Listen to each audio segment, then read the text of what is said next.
Candidate for Carmarthen East and Dinefwr, Adam Price.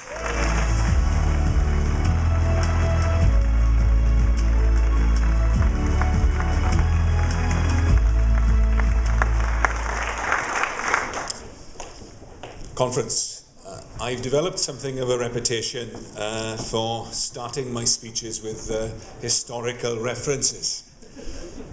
It's a habit perhaps I learnt from the best. From Gwynfor Evans, from Gwynalf, from John Davis, from Howell Tivey. We are a party of historians in a nation of historians. Because for us Welsh, the only monuments that we could erect to remind ourselves that we were not dust to the wind were the stories that we told each other. But this year of 2016 is different. This year, the challenge is not to remember, but to be history, to make history, to shape history. The challenge for us is not to be passive bystanders at our own funeral, but the active agents of our own regeneration. 100 years ago, railway workers in this town took control of the level crossings on the Great Western Railway. 80 years before that, the daughters of Rebecca occupied the toll booths on the Carmarthenshire turnpikes. They held the junction points of history in their own hands for a few brief moments and risked their very lives in the process. It's through their struggle and the struggles that followed that we are in the fortunate position that we now find ourselves as a people. For the next 9 weeks, the levers of our future lie in our hands. We can build the road, lay the track, chart the course of a future that is better than the past.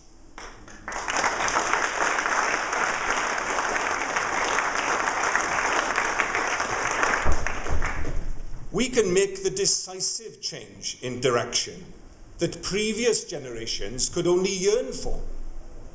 It is a historic and heavy responsibility, and it is a responsibility that this party is determined not to shirk.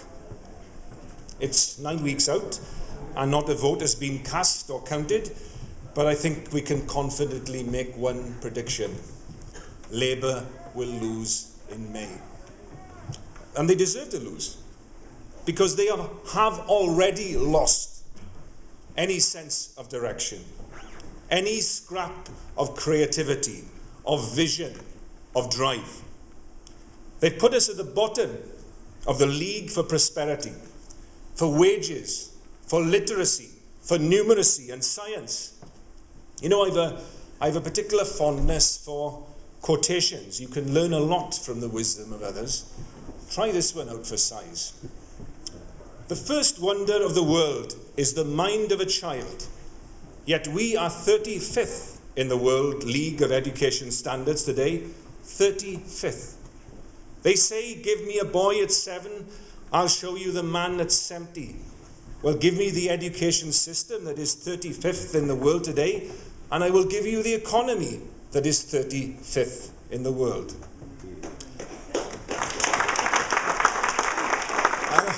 Hang on, here's the punchline.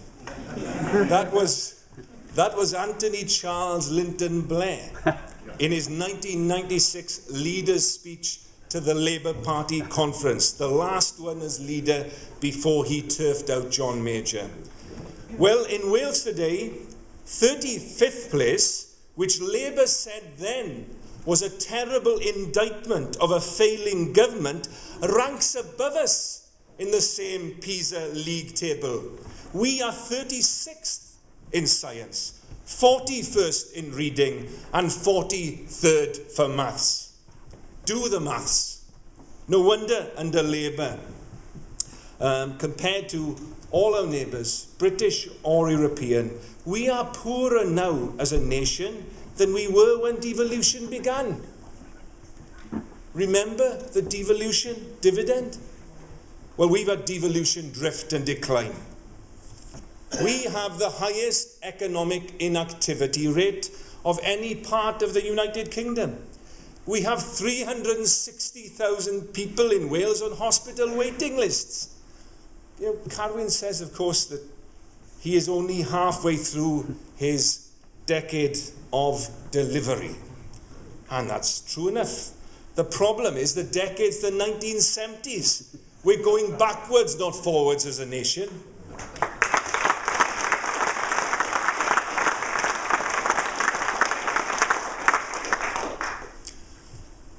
What monuments might there be to mark Carwyn's legacy in another 5 years' time? The closure of Port Talbot and Trostre, steel towns without steel, an airport without passengers, an NHS without doctors, young people without a future, a nation without hope. Bydde pumed tymor I lafur yn golygu gwrthwyneb syniadau ac agweddau ffres. Nid cyfeiriad newydd, ond mwy o'r un peth. Bydde pumed tymor I lafur yn golygu bod yn prifysgolion ni yn parhau I gael eu tan ariannu o ddegau o filiynau o gymharu a Lloegr. Fe nawn ni gau y bwlch. Bydde pumed tymor o lafur yn golygu caiff yn ysgolion ni eu tan ariannu hyd at gannoedd y pen i'r disgybl o gymharu a Lloegr. Fe rown ni ddechrau ar gael bwlch hynny hefyd. Dim mwy o flynyddoedd o ddrafftio a dirywio, dim mwy o flynyddoedd o'r bwlch cyrhaeddiant yn ymestyn, o'r bwlch restrau aros yn cynyddu, o'r bwlch ffyniant yn dwysau. Mae'n bryd I gau'r bwlch, I bontio'r agendor rhwng y genedl yr ydym a'r genedl y gallwn fod. Mae'n bryd I fod yn genedl wahanol. You know, as a party, Labour's not just stale, it's sour. Look at the venom and the vitriol of the Labour Party here in Carmarthenshire, running the most dishonest political campaign that I can remember in over 30 years in politics. Cynically attacking the policies that they agreed to while in power, while disavowing the mess they left as their legacy. So much for the kinder, gentler politics, eh? Well, what you sow, you shall reap. As students of the modern game of rugby will know, those who engage in foul play will land themselves in the sin bin soon enough. You carry on with your lies, your deception, your personal attacks on me and others. Show the people who you are, and we'll do the same with our heads held high. You can have the gutter all to yourselves.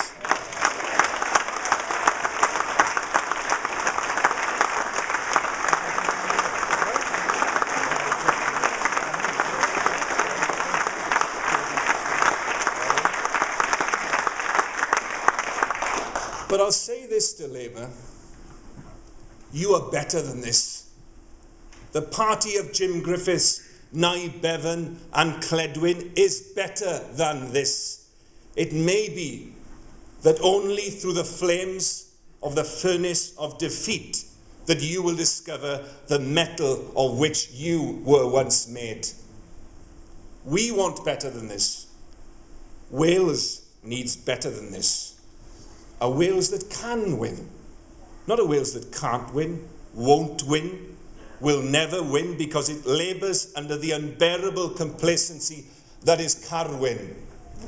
You know, we still have freedom of movement in Europe, for the moment at least, so we can see with our own eyes how we are falling behind our European neighbours year by year.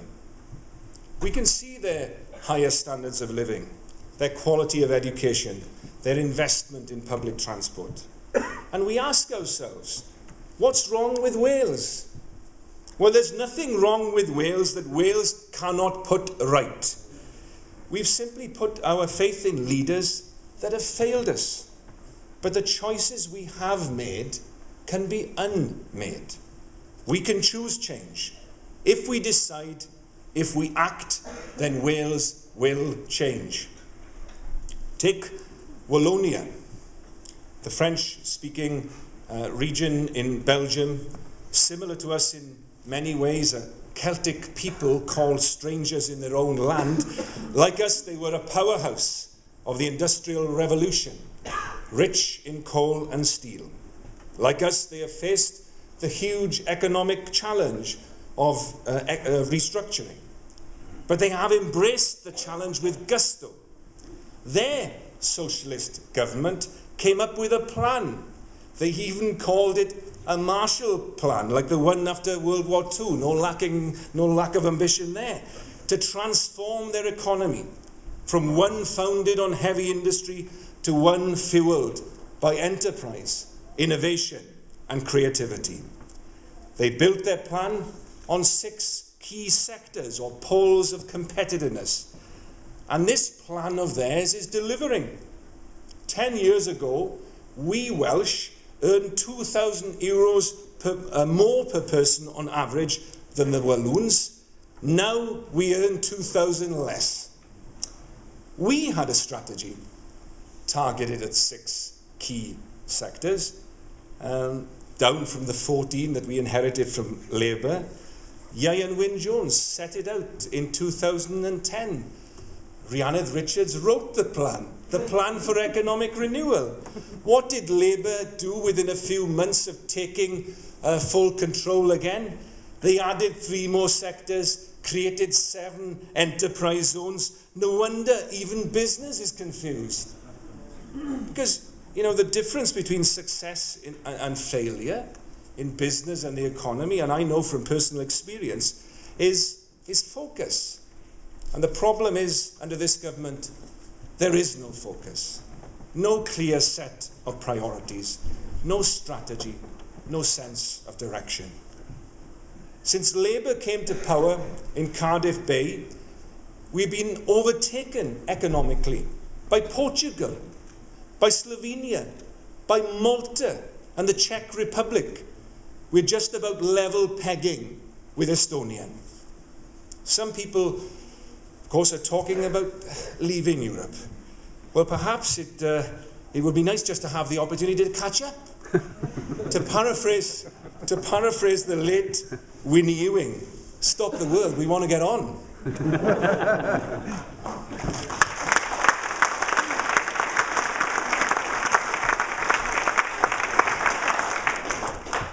We are a talented country. Let no one doubt what Wales can achieve. Hands up who has a smartphone.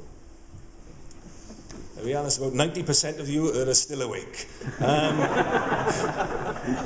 Two-thirds of those phones and every other smartphone in the world will be run using, will contain compound semiconductors made by a Welsh company, IQE, born here, envisioned here, headquartered here in Wales.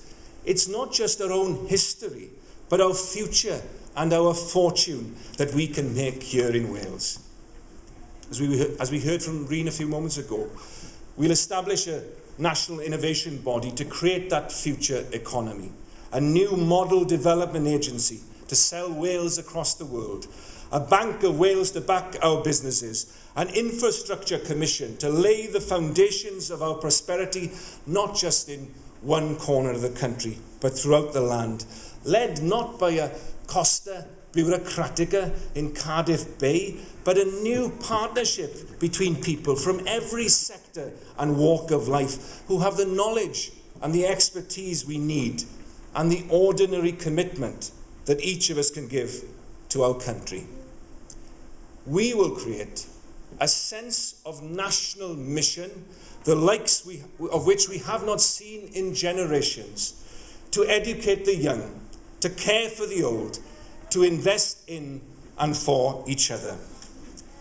We'll create a national citizen service worthy of the name for all our young people to have the chance to build up their country, not just to give back, but where they go away, to come back and use for Wales' benefit the knowledge and the skills they have learned.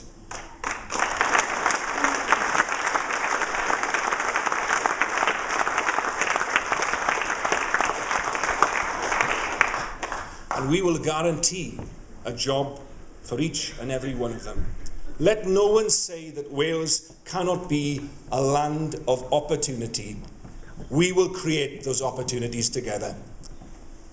You know, there's not one ounce of me that will ever do my country down, nor fail to celebrate any of its little victories. When niche manufacturers come to Wales, I'm the first to say my hallelujahs. But I don't want to quench my thirst for good news at the odd oasis in a desert of despair. You know, we will know when we have achieved our dream for our country, when Wales is no longer surprised by success.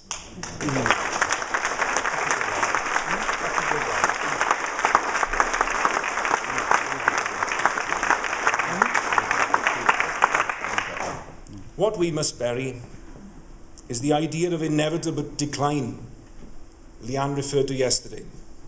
The toxic myth of inescapable failure because of our presumed national inadequacy. The real inadequacy is one of leadership, a monoculture of ideas ranged against a multiplicity of problems. The first step we must take in Wales' liberation is to shatter the single-party mentality of this failed Labour state.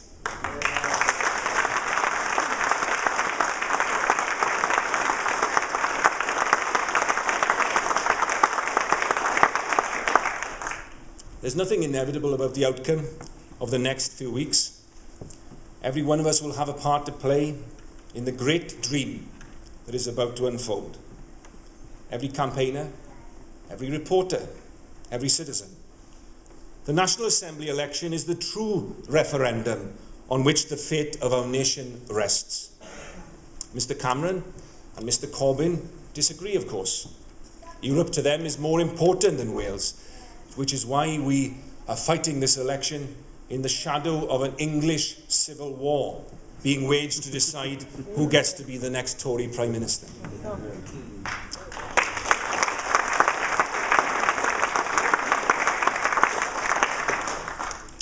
Who knows what might happen the morning after June the 23rd?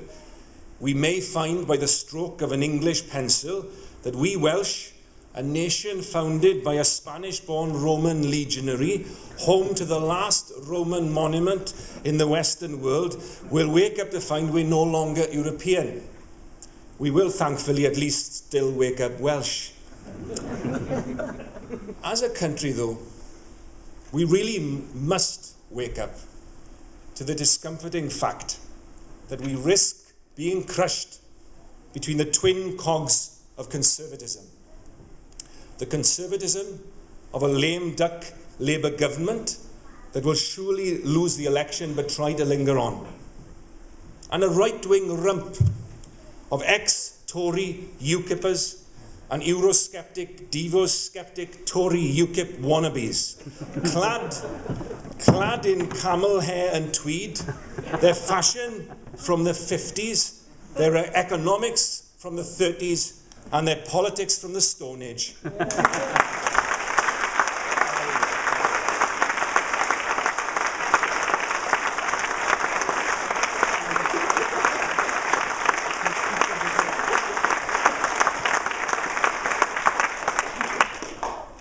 We live in a great time of crisis. Economic, political, moral. The scale at which we haven't seen since Munich smashed the League of Nations. In 1989, I was living in Germany. I was there the night the wall came down. I wasn't on the border between East and West. I was on the Franco-German border in the Saarland that changed hands 4 times in 4 decades of European war. It was the right border to be on that night. I'll never forget seeing young French men and women and young Germans embracing each other with tears in their eyes and hope in their hearts that we could live in peace together in what Mikhail Gorbachev famously called our common European home. Well, it's our home still. It's our peace to defend, and we in Wales will fight for it too.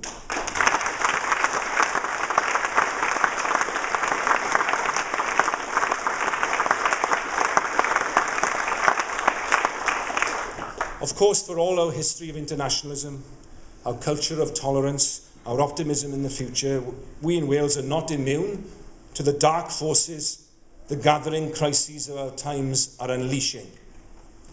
There is, though, a particular irony in the fact that Wales, economically, sadly, the sick man of Europe, the poorest nation in the entire north and west of this continent, is being invited to switch off its own life support machine. In the interests of the United Kingdom's independence, apparently, we Welsh must do our bit for Queen and country by quietly committing suicide. The contempt with which we are held is perhaps highlighted by the fact that a party whose biggest gripe is immigrants coming here and stealing our jobs is sending political refugees rejected even by Tory England to claim political asylum and benefits here in Wales.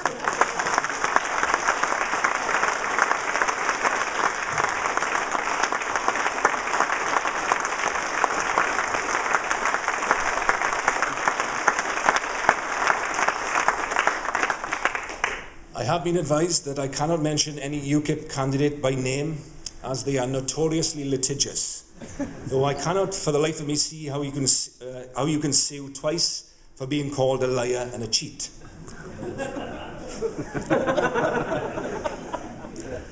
But let not our politics be driven by hate, but by love. Love for the land and the people we call Wales, but love also for all of humanity and the planet that is our common home. Sometimes it feels easy to love Wales, driving through the Brecon beacons, cheering on a winning Welsh team. What is more difficult to love is the more prosaic, the day-to-day and sometimes harsh reality of our nation. To paraphrase Gwynalf, we can only truly love Wales if we can put our hands on our hearts and say, we love Llanelli bus station in the rain.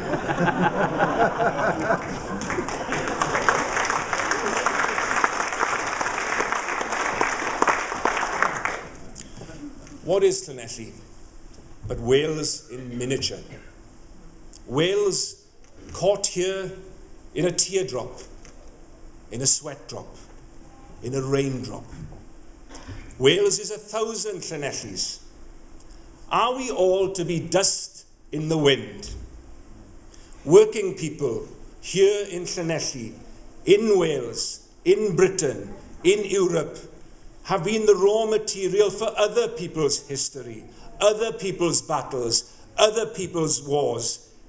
It's time we made our own history, built our own country, our own continent, forged our own future in a furnace of victory. We are a party with a purpose, a movement with a mission, with values from our yesterday and a vision for our tomorrow. In this week, we can perhaps invoke the spirit of Dewi Sant, our patron saint, but perhaps in today's Wales, for some, a divisive figure, son of an immigrant as he was, who spent at least a few years as a refugee in what is now France. In facing a Labour Party that feels itself impregnable, we will need to conjure up reservoirs of energy, armies of volunteers, and more converts than the 1904 revival. But don't be daunted. Think like Dewi, wading through that cold mountain stream. In the words of the poet, he will not die. He will not run away. He will not exhaust. He will not fade. He will not fail. He will not bend. he will not tremble. And the victory, my friends, will be Wales.